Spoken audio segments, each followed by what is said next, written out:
Did Joe Rogan get censored by Spotify? He launched today, I'll give a little backstory here. So he signed a contract with Spotify for about $100 million.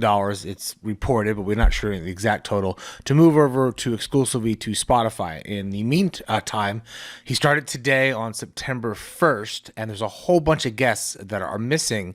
And originally, what was supposed to happen is I guess in December he's going to be exclusive with Spotify, and starting September 1st he's going to show up on Spotify, and you still have the YouTube videos around.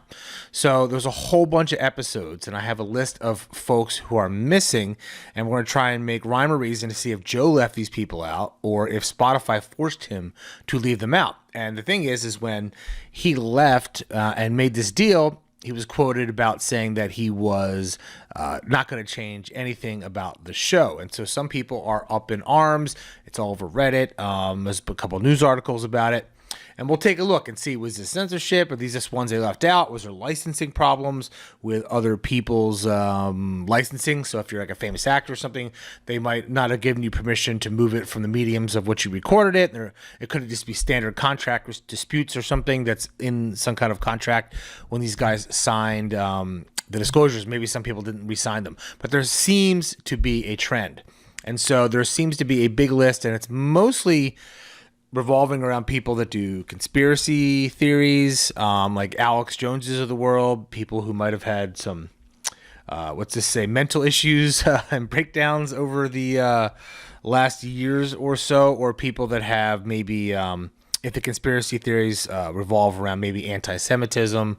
And there's also seems to be a couple people on there that might be on the rapey list, and they're in a bit of trouble of being accused of some really bad things that are also missing. Those make sense, but I don't know why. I mean, you interviewed them, and then this happened, so I don't know why you just don't keep it. And I guess it's part of that cancel culture, which Joe spends a lot of time talking about, is cancel culture. So let's go ahead and look at this list of people. We'll just go through, because it seems like he might have canceled a couple people off his list here. So if you just scroll down, these are all the shows that are missing, and some of them are even recent. And so, okay, Chris D'Elia has been in some legal trouble here of being accused of, I think it was rape. And so he's missing on here. But if you look down, it's got Nick Kroll. Some of these don't make any sense. I'm not sure what Nick Kroll's done to anybody. But I love his shows, especially Big Mouth, and I love The League and all that stuff. Alex Jones, if anybody's going to get, I mean, he's been canceled on all kinds of platforms because he's said some pretty inflammatory and completely untrue things. And he's even admitted in court to where he plays a personality who is a crazy person. And so it's for entertainment purposes only. He said this, I think, during was it divorce proceedings and a custody battle.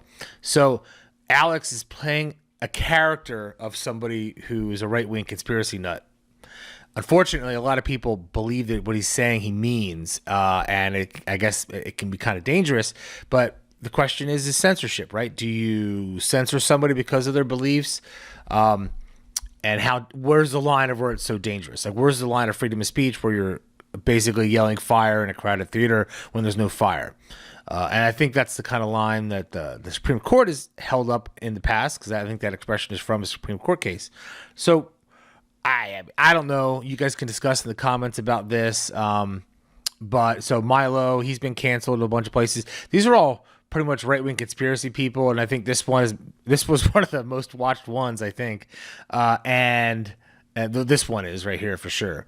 So it's interesting. This guy he's got quite a few followers, YouTube and stuff like that. I don't know why this would be missing. I'm not sure if anything happened there. David Seaman, he was on here a lot early. And he is he kind of had a meltdown online. So let's Google some of these folks, right? So let's look up we're gonna look up David Seaman, Joe Rogan here, and we'll just look this up.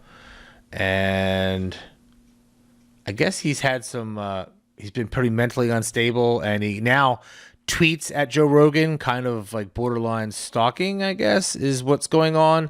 And so we'll see what shows up here. Possible suicide attempt. So that's not good. And he seems to have been known to have some mental issues, and I think he kind of got lost a bunch of his platforms, and then he started to kind of like go after Joe. So I can see why if somebody's kind of coming after you, that you would leave them off and not give them a platform once you move them. So okay, that kind of makes sense a little bit here. War Machine, he got arrested for domestic abuse. He was an MMA fighter. Let's see if we find any news stories for him coming up, because that might make a good ton of sense here.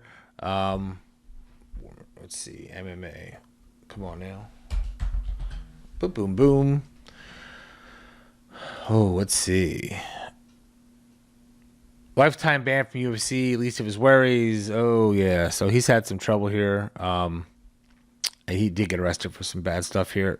Did he try and kill somebody? Maybe he tried to kill his girlfriend, I think. Or his wife or his girlfriend. Oh, yeah. So he's not on there. So there's definitely something that's going on between Spotify or Joe where they're taking the people that do really bad things and taking them off.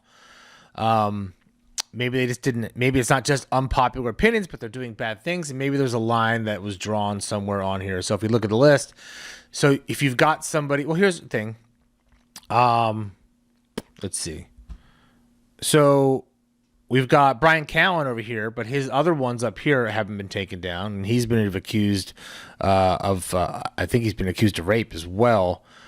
Now, we don't know if any of that's true or people are just accusing. So they didn't take all his down. So I'm not sure. There might have been even, here's another theory, conspiracy theory for you. It's possible that there's some kind of algorithm that goes through and tries to pick up anything that might talk about, there's buzzwords they have in there that they're just going to remove any episode that speaks about that kind of stuff, or if it's some kind of hate speech. And who knows, like for Tommy Chong, I don't know. Why is that in there? I have no idea.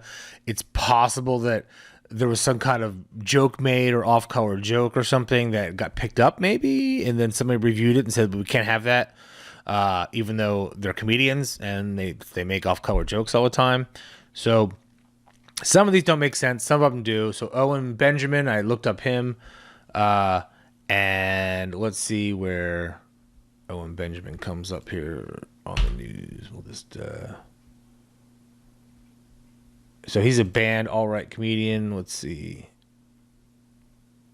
So he's got permanent bans and suspensions, and usually to do that, it's not just because of your opinion, but what might happen is you'll say something that, see this guy, so making homophobic and anti-Semitic jokes, which I guess if you're a comedian, that makes sense. But if you're a serious person or journalist, you should not be doing that. And also, he has said some things about coronavirus and where he thinks it's fake and things like that, I think is what it kind of says here. Oh, yeah, here we go.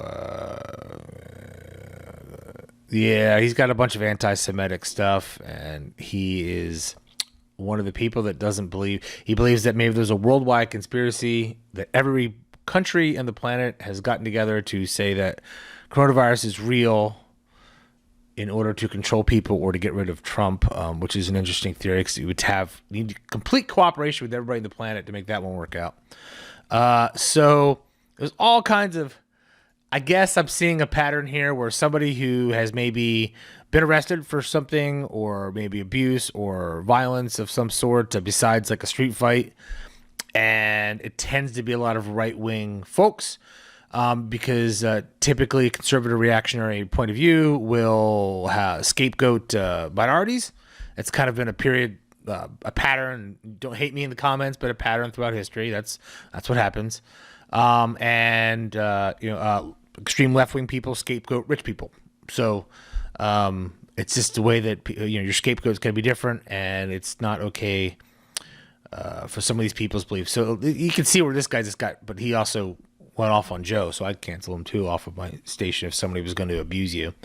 But some of these don't make any sense. I don't know what Tommy Chong did. I don't know what Nick Kroll did, but that's it. So I don't. You guys decide. Comment below. What do you think? We've gone through this list here. Is it censorship? Is it just removing people who have said really bad things about groups of people, blaming groups of people? Comment below and let me know, and I'll talk to you guys later. Bye.